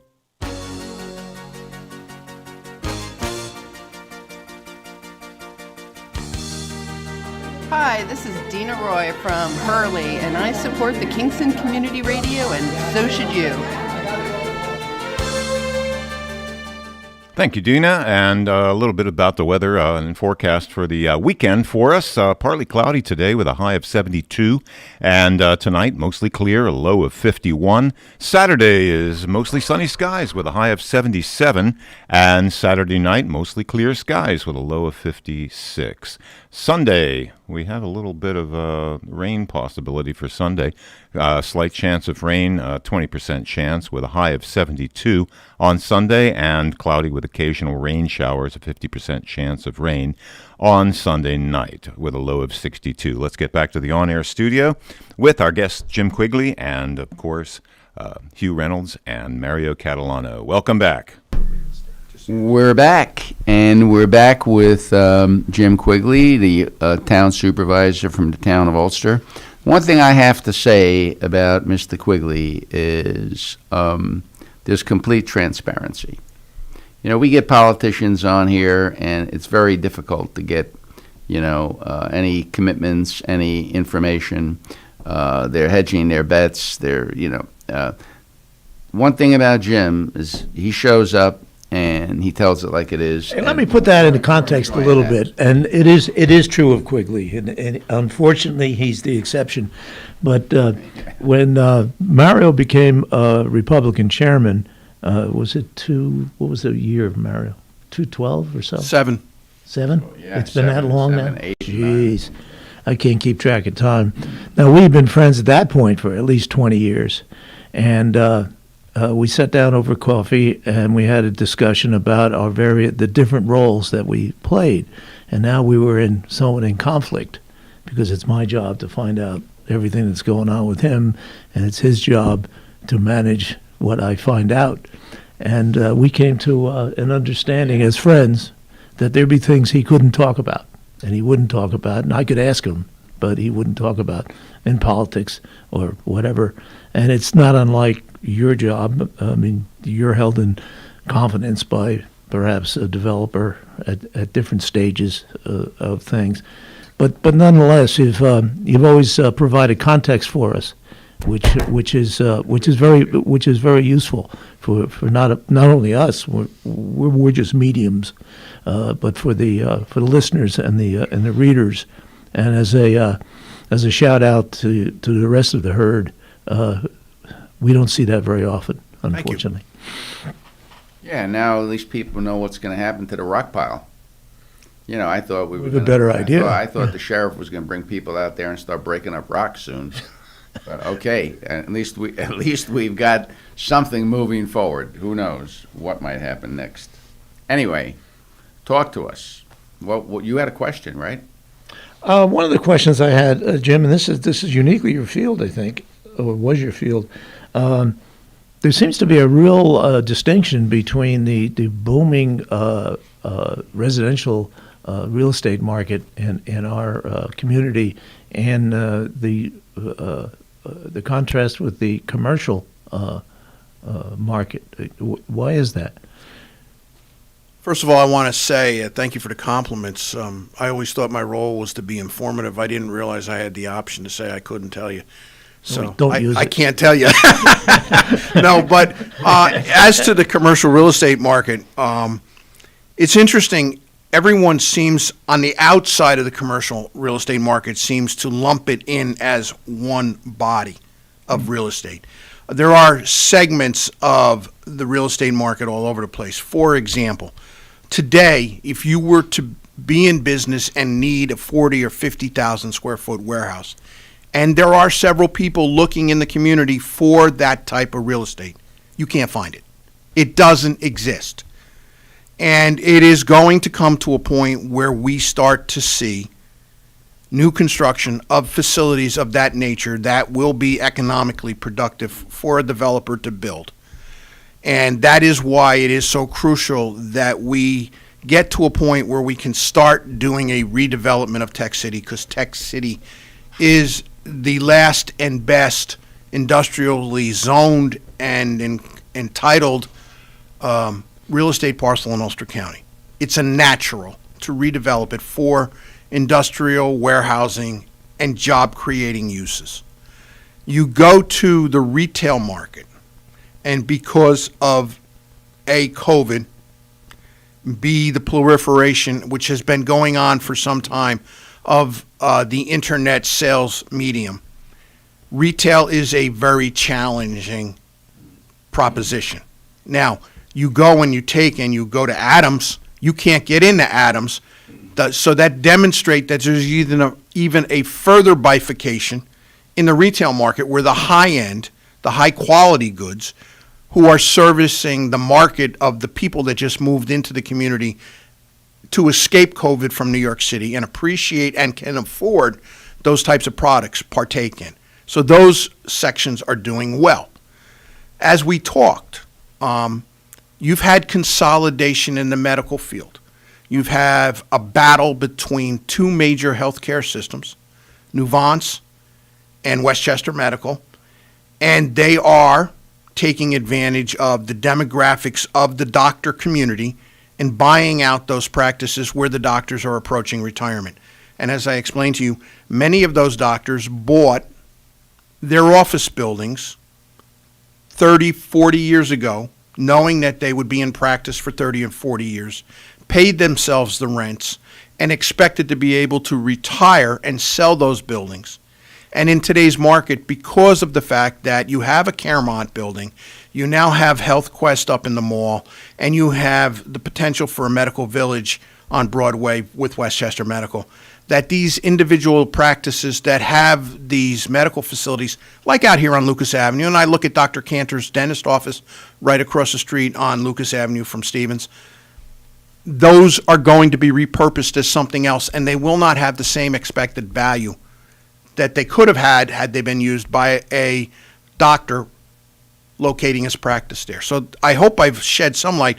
There is a wide divergence.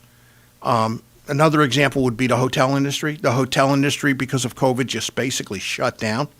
We had multiple tax certiorari actions and continue to fight tax battles with the hotels in the town of Ulster because of the fact that there was a temporary diminishment in the value, that they wanted to exercise their rights under the laws and file a tax cert action to bring down the value of their taxes.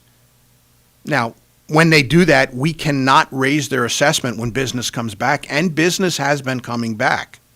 So that's kind of the challenges we face. Everything is in flux all the time. Interesting. The breakdown of it appears that there are many parallel paths going on here, where some businesses and some areas are doing well.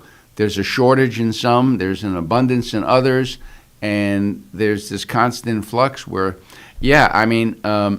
the malls are being repurposed all over the country. Absolutely, and we have continuing discussions with the Hull Group about the future prospects for the Hudson Valley Mall, and there are multiple different uses, some of which would be easily recognized as a continuation of the existing theme up there of retail, but many that will end up shocking people. Oh, there is really a change in use. And the example that we did do was the medical office building and the Macy's building. Yeah. I mean, beautiful. It's a beautiful building. Plenty of parking. We'll see how successful they are. I mean, I have a personal feeling that these healthcare systems who have the aura of oozing money and they're not afraid to spend it. I've seen this in the private world where the availability of capital encourages people to make less than economic investment decisions, and they end up paying the price by getting substandard returns, and eventually that leads to financial stress, because if you can't service your debt and you don't have an adequate return on capital, you're out of business. And that's where it could lead to. And they have been notorious in that regard.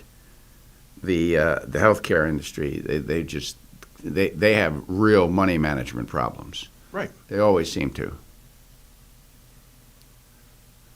So did I answer your question eloquently? I'm not sure. I'm not sure. You were gonna discuss, what else did you want? I totally. Senior housing or? Oh yeah. There's been some buzz around Ulster about Steve Aaron, like other property owners, selling his properties. Are you hearing anything about that? I'm not only hearing about it, in active discussions with the contracted buyer, which is a company, a nationwide company that is, I believe, in excess of 10,000 units, and they're very reputable. I've run into the family that is sponsoring the company 30 years ago in another career, and as everyone knows, I had a very contentious and public relationship with Mr. Aaron, constantly being in the Freeman in the early years, going back and forth over his construction of his projects. And I'm willing to call a spade, and the projects have had problems from a maintenance and management standpoint. We've had our continued issues over the prompt payment of pilot agreements, and the town actually welcomed the representative of the buying organization and have had and continues to have discussions about how we can make those projects better and we can improve the relationship with the community. So I'm looking forward to some things that are going to come out here in the future. I don't expect anything to transpire until the first part of next year. Yeah, I was going to ask you that. You have, it's his entire real estate portfolio as it relates to the senior housing, so you have multiple projects. You have Esopus Saugerties in the town of Ulster and the city of Kingston. You will have multiple lenders to work through to gain approvals for the assumption of the mortgages. You have all the issues that are going to inherently fall out during a long period of due diligence, such as the issues with the town of Ulster sewer connection. You're going to have the regulatory issues with Albany, and there has to be an approval process, a review and approval process there. First of the year might be optimistic. Well, this started back at the first quarter of this year. So, there's a lot of work that goes into these transactions. I understand that the buyer's organization took over management July 1st. So the tenants actually got to see a change right away. And from the buyer's point of view, taking management over July 1st, it gives them 6 months of operations to fully understand what the problems are and what they're going to need to do to correct the problems. And there have been many discussions and many actions already taken that please the town as to, taking care of the tenants in that facility. Now, are these unnamed new owners going to come in and jack the rents? They can't. Double digits? They can't. There's a regulatory agreement that is filed on title in the county clerk's office. It is the agreement between DHCR, the Department of Housing and Community Renewal in Albany, which is a division in New York State government that coordinates the development of these projects. And they basically say that you have to rent to tenants that are 80% of the median income, 30% of the median. They lay out the guidelines. They lay out the guidelines, and the rents are strictly regulated within those guidelines, subject to the tenants and the community's median income level. Well, we have a call. This guy's a private developer. We have a call. So, good morning, caller. Good morning, fellas. Ralph calling. I have two questions. One, Jim, you made a statement that if business picks up in the retail building, the town can't increase the assessment. That goes against logic. Is that strictly true, or Ralph, it may go against logic, but it doesn't go against state statute.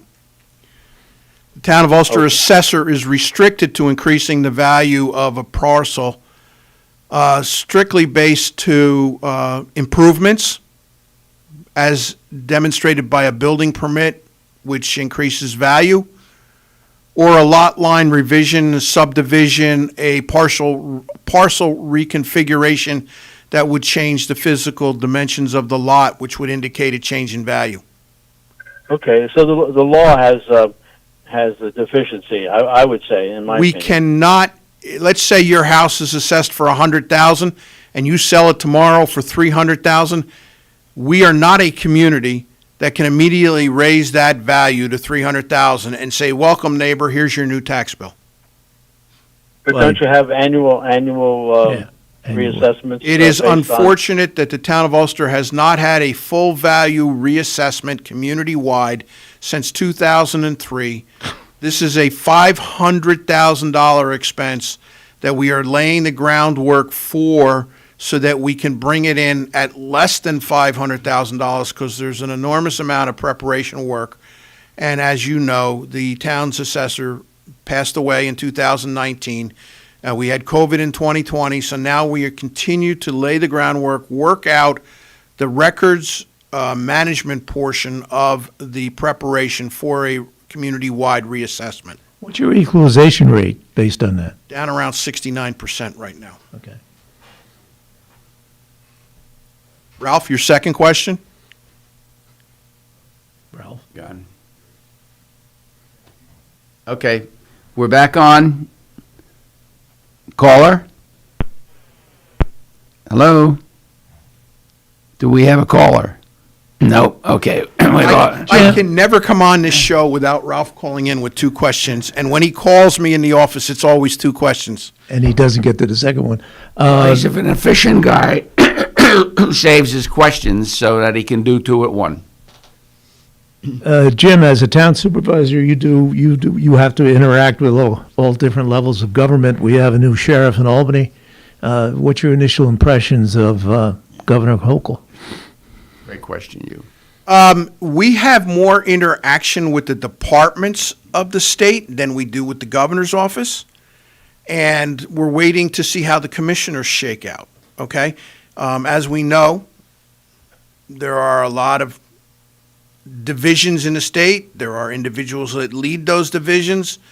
Some of them are more competent than others in exercising their job responsibilities, and some will be changed and some won't be changed. So I think that is going to be a better reflection on how the town interacts with the state government in Albany, because we do a lot of grant work with DHCR. We've had a lot of interaction with NISDOT, most of that through the regional office. I don't think that that's going to change. So, I can get you a gig on Dancing with the Stars after that answer. All right. Good morning, caller. Is this? Yeah. My second question. All right, Ralph. back. Jim, you recall? Everybody recalls in the IBM days when they moved in, there was a tremendous number of single-family homes built in the area. You don't have that now. You have competition from New York City people for the older homes or the existing homes. So, Jim, is it a true statement that you need a vibrant manufacturing payroll generator in order to have single-family homes built in the town? First of all, you need land. And if you analyze the development trends in the town of Ulster and the immediate area, you will realize quickly that all the easily developed residential land was developed in the 70s and the 80s for the IBM employment base. So as I look around, and particularly we did an inventory in the Ulster Sewer District, that is why we are so focused on redeveloping the IBM campus, because it is the largest undeveloped or redevelopable parcel. Next, and then the next would be the Hudson Valley Mall site. There are no large single-family development opportunities in the town of Ulster, Ralph. We are not going to see another major housing development in our town. Okay. We may see an apartment complex here or there. We may see a compact condominium project, but you are not going to see a development on the scale of Whittier or even Hillside Acres, for that fact. So it's more for the other towns, Saugerties, Marpletown. Yeah, I understand. I can't comment on those towns. I don't know their real estate inventory, but I do know just from a general locational issue, most of the flat land is along the Esopus Creek. Over the last 20 years, there's been an increased focus on development regulation in the floodplain. So while we have several hundred of vacant acres in the Orlando Street area, they will never be developed for single-family homes, even though they are zoned for that. And the sewer capacity was reserved for that. Because of the flood potential and the damages that could be caused, they will never be built.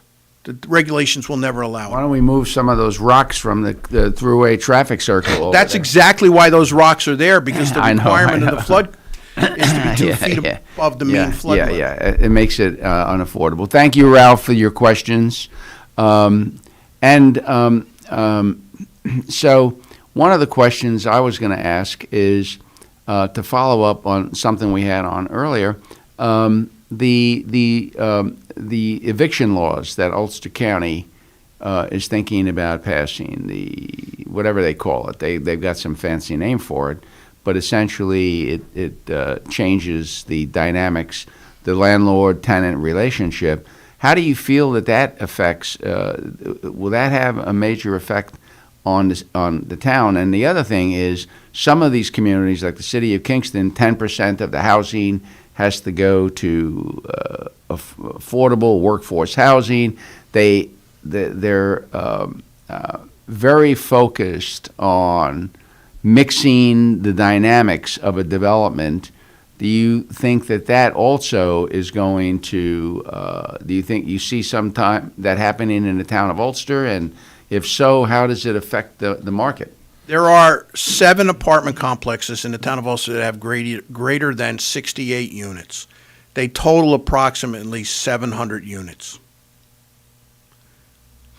Better than 50% of those are subsidized and senior housing or low-income housing.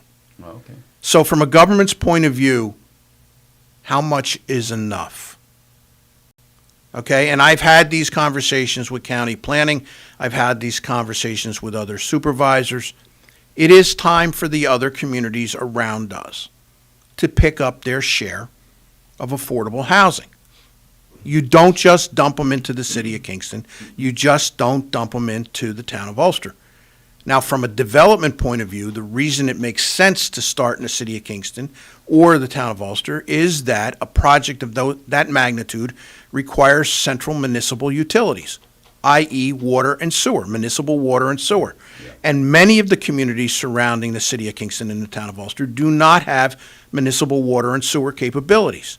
And therefore, to dedicate the amount of land area to a septic field becomes unproductive. Yeah. And then you have to locate the wells a specific distance from the septic field so you don't contaminate the drinking water. Yeah. So there are development obstacles that push the development of those types of projects to areas like ours.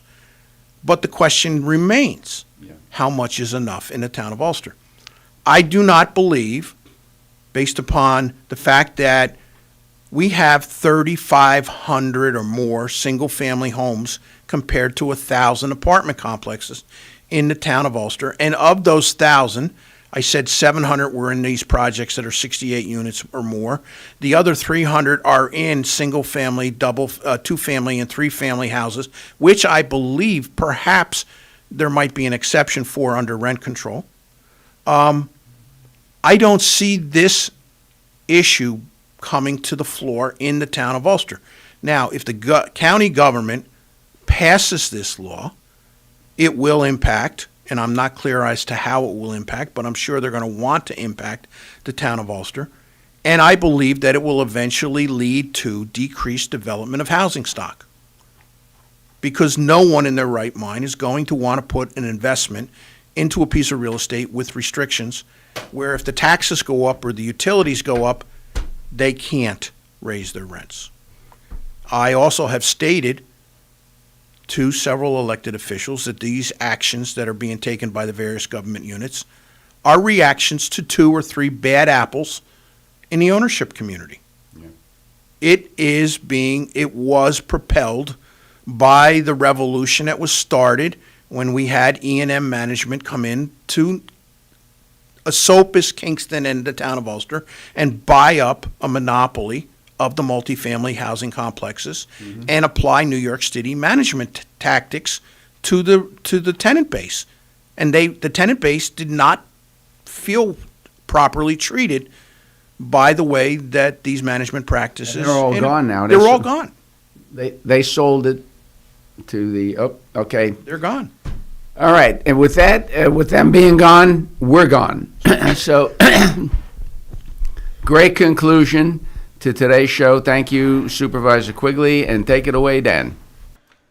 Thank you, Mario Catalano, Hugh Reynolds, and thank you so much, Jim Quigley from the town of Ulster. Thank you so much for coming in, Supervisor. And you've been with us here at KCR, Kingston Community Radio, AM 920 and 92.5 FM.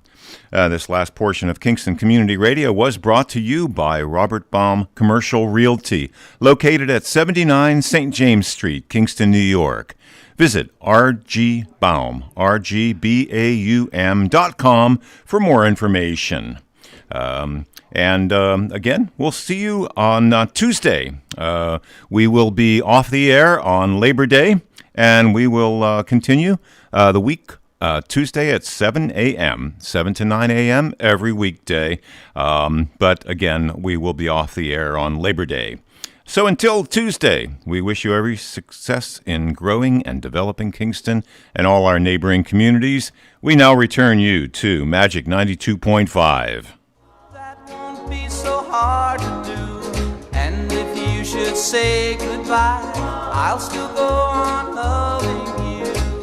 Each night I ask the stars up above, why must I be a teenager in love? Why must I be a teenager in love? Why must I be a teenager in love? Why must I be a teenager?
Let your heart